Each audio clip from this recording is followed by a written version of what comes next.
Okay, so this week's lesson is a lot of fun, or it was fun for me anyway. It's kind of an Allman Brothers jam band kind of groove. When I'm creating these jam tracks, I'm not thinking necessarily of a specific band like that, but it ended up coming out that way. And the point of this lesson, the reason I even wrote the jam track with all the stops and things like that, is to talk about timing. I know a lot of you struggle with timing, and timing's a hard thing to teach, but I think I've got a pretty good way of at least breaking down this style of playing in this lesson. So we're going to be looking at a call and response, which is where I play a call or like a repeated lick over and over again, and then a response to that, which is where we deviate from that and play some pentatonic scale licks and stuff. The cool thing about this is everything is played over one chord. We've really got a G minor chord in the whole song. It's not like we're worrying about chord changes or any of those things that we talk about in other lessons. We're going to be focusing on one chord, one pentatonic scale, and we're only going to be in two positions of that pentatonic scale, or two patterns, pattern 1 and pattern 2. That's it. Everything is coming from that one place. That way we can talk more about timing and we can think about those things. So I've got this lesson split into two parts. In this video, we're going to go through the first half. If you'd like to learn the second half, as well as download the tablature and the MP3 jam tracks, which I have in 2 tempos, you can get that by going to activemelody.com, go to the weekly lessons page, and search for EP430. Okay, so this song, as I mentioned, is in G minor, and there's one chord that we're playing over through the whole thing. Makes that super easy. So that means any of the licks that I'm playing, that you saw me play, it's all just G minor pentatonic scale, and it was really just pattern 2 and pattern 1. So the first thing that happens was this part that has some stops in it, and so it's kind of, this to me sounds like the Allman Brothers, and so you have this kind of,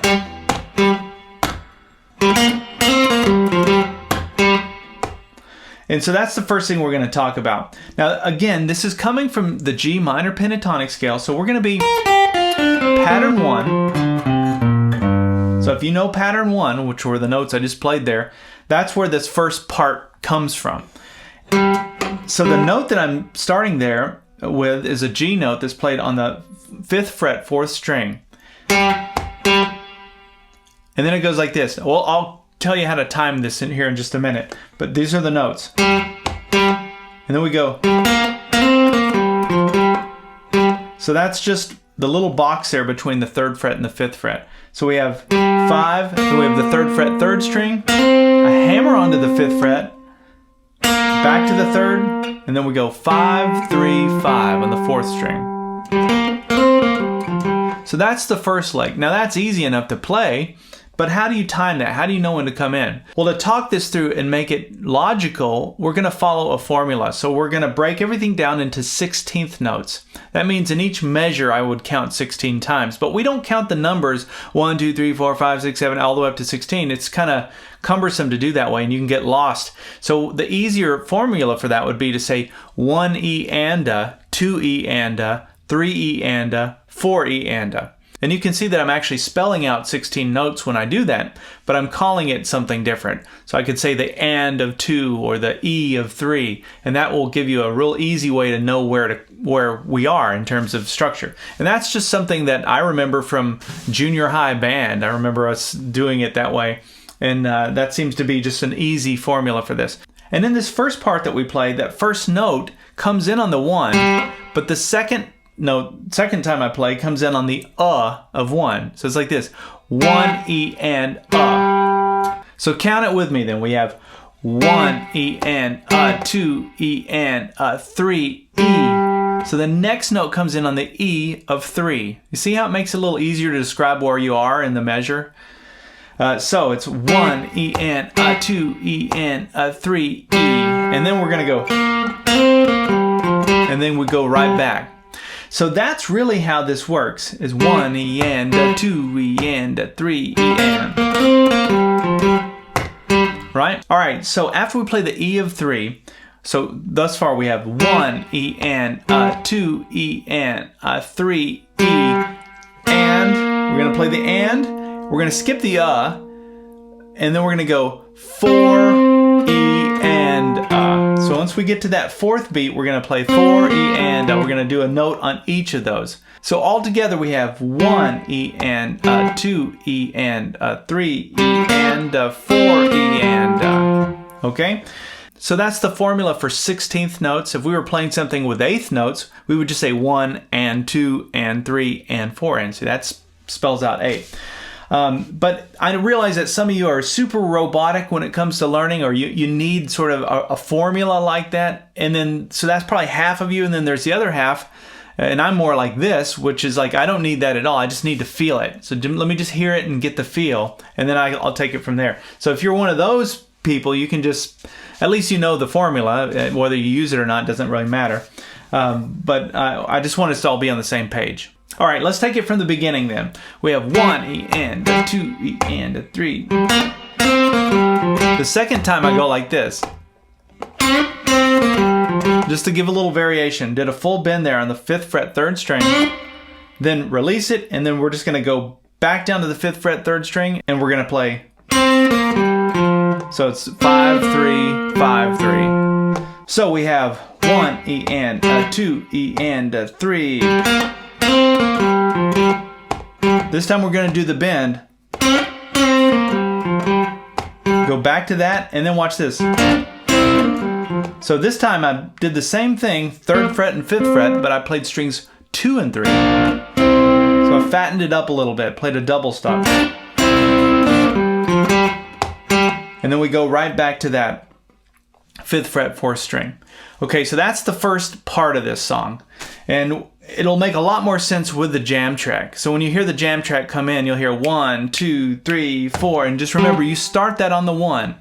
And you'll feel it with the jam track. It'll be a lot of fun, and you'll see how that kind of feels to really play with a band like that.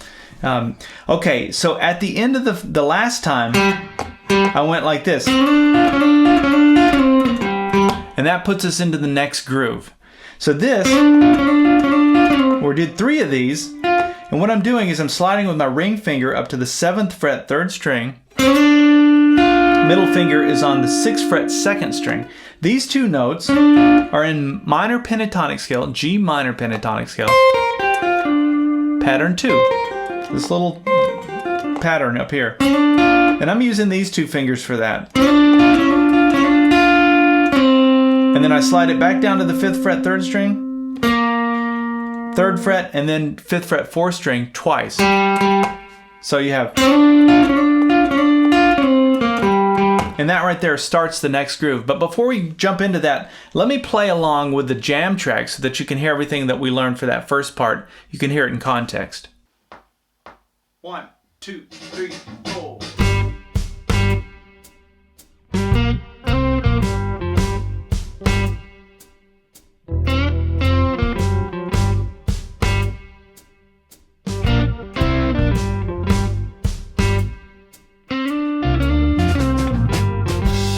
Okay, so this next part goes like this.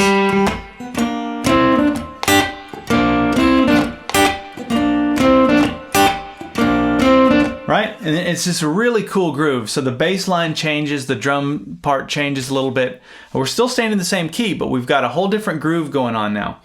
And this is where we get into the call and response thing. And what I like about this is it's a really, really great rhythm exercise. Even if you don't feel comfortable learning all the little fill licks that we're going to do, some of them are kind of fast, that's okay. You can just use this as a great blues rhythm kind of thing. It's very common kind of blues style that you might hear in like a Chicago blues thing. And so what I'm doing then, I'm still playing strings 2 and 3 on the 3rd fret and then the 5th fret, which we've already done. And then we go back to this 3rd fret, and then so we have, and then an upstroke on strings 1 and 2, which is on the 3rd fret. Those are the notes. So the notes are actually not the hard part. The hard part's the timing. All right, so here's how we're going to count this. We're going to go back to our 16th note formula, 1 E and a 2 E and a. And before we do that, I want you to get your right hand in motion in the same timing. So it's 1 E and 2 E and down, up, down, up, down, up, down, up. So same thing. So the 2 sync. So in other words, if I were to count this without playing anything, I would be playing it like this. 1 E and 2 E and 3 E and 4 E and. Even if you're not playing anything, your hand still needs to be kind of in the motion of that. And you'll see what I mean as we get into it. So to play this little...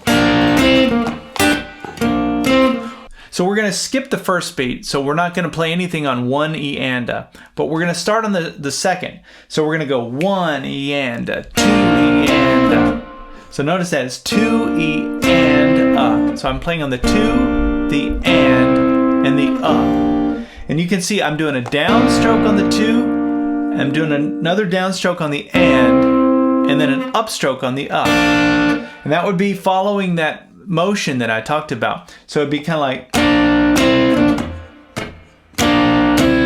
you can see my hand stays in that motion, down, up, down, up, down, up, down, up. Okay, so 1 E and 2 E and 3 E. So that next upstroke, which is played on the 3rd fret there, strings 1 and 2, it's an upstroke that's played on the E of 3. So that's actually the whole rhythm. So when you put it together, you have 1 E and 2 E and 3 E and 4 E and. Now when we get to the 4, it's the same thing that we played over the 2. So after the upstroke on the 3, we're going to go to the 4th beat. We're going to play 4 E and just like we did over the 2. So the 4, the and the And then we're going to keep that same groove going. It's going to cycle back and go to the 1. This time we're going to play the 1 E and just like we did over the 3. So you can see we're doing it kind of every other one. So we just skipped that first beat just to kind of get the groove going. But from there on, it's 2 E and 3 E and 4 E and 1 E and 2 E and 3. So I'm only calling that out because if I just played this without the jam track, it wouldn't make sense. You wouldn't know where that is in the measure. But by spelling out the measure with 16th notes, it makes it a lot easier to find where you're at. Now let me play that along with the jam track so that you can hear what it all sounds like when you put it together.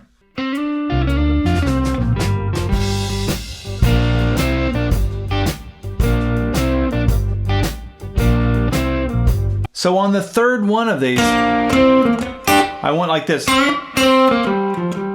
just to give it a little variation. And this is where we're going to start sneaking in some of those G minor pentatonic scale licks. The trick is going to be playing the lick and going right back into, all right?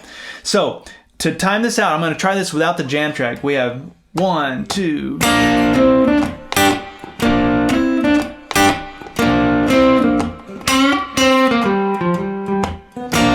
Back into it. So you can see after the 3rd one of those, the calls, that's a call. After the 3rd call, I went into, and then we go back into the calls. Now watch this.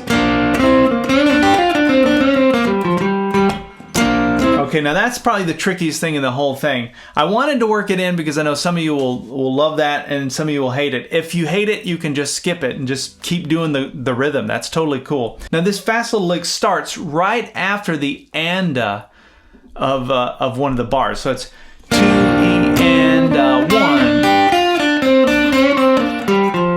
And then we're back into it. So let's break that down. The lick goes like this. Let me go through the lick and then I'll talk through the timing one more time. But we're going to bar the first 2 strings on the 3rd fret. And then we're going to play the 5th fret 3rd string, full bend, and then strings 2 and 1. So, and then we're going to play the 6th fret 2nd string, 3rd fret 2nd string. So we have, now after that we're going to play, so that's 5th fret 3rd string, 3rd fret 2nd string. And then watch this. So we're going back to that 5th fret 3rd string. This is kind of the same little lick that we've already played, but 5th fret 3rd string, bend it and play it without the bend, 3rd fret, and then we go 5, 3, 5 on the 4th string. So all together, from the call, we have 2 E and then it comes in right here on the 1. 1. And once you get to that note, the 5th fret, you can hit that twice and then go right back into the call. Now that's challenging, I realize that. to get it timed out just right. And then you have those triplets. 1, 2, 3, do, do, do, da, da, da. Triplet, triplet, triplet. It's a series of triplets that leads you right back on the beat. All right, so let's hear that call and response along with the jam track up to that point.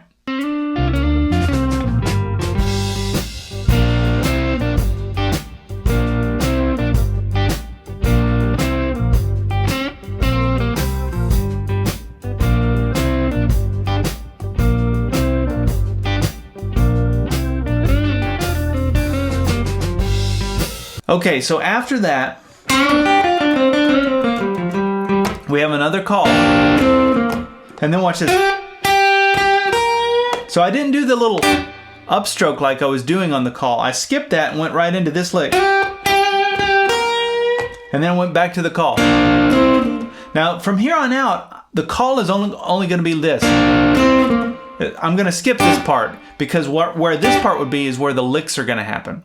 So I'm coming up to the 8th fret 2nd string, and then the 6th fret 1st string.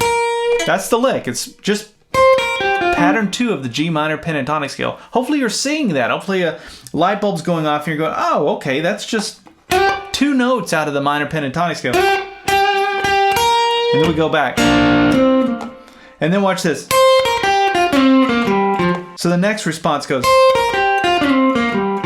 And that's just 8th fret 1st string down to the 6th fret. And then again, it's just pattern 2. So we have, and then we have the same thing on the 2nd string. So, and then we're going to go to the 9th or 7th fret 3rd string and slide down to the 5th fret. So we have, and then we're going to go 3rd fret, and we're going to do 5th and 3rd again on the 4th string. So all together, you can see it's just a lick that's taking us from pattern 1 down, pattern 2 down into pattern 1. And it's just walking right down the minor pentatonic scale. There's nothing clever about that lick at all. It's very basic. There's the first one. There's a response, or the call. I guess that would be the call. And so you can start to feel it now. Now we've got a little pattern going. Now here's the really cool thing. I can play any minor pentatonic scale lick. It doesn't have to be the ones I'm showing you. As long as I can come back to this on the timing and get the timing right, I can do whatever I want. So I could go.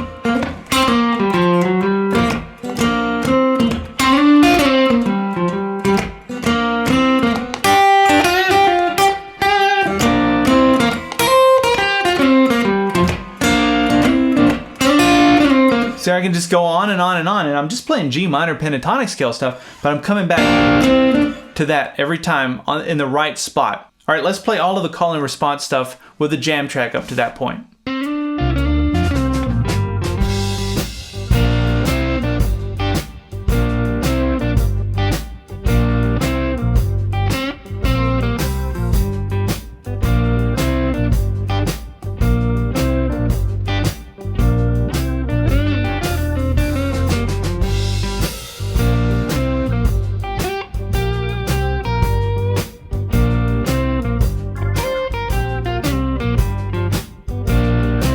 All right, let me show you one more little response lick. It goes like this. And we go back. All right? Kind of a cool lick, kind of a Clapton style lick. It's minor pentatonic scale pattern 1, 5th fret 3rd string. We're gonna do a bend and then play the note without the bend. And then watch this. So I've got my index finger anchored there in the 3rd fret 3rd string. Hammer on, pull off, and then a hammer on with my ring finger to the 5th fret 4th string. So I'm just picking that once. So all together we have, and then 3rd fret again, 3rd string, back to the 5th fret 4th string. So those 3 licks then go like this.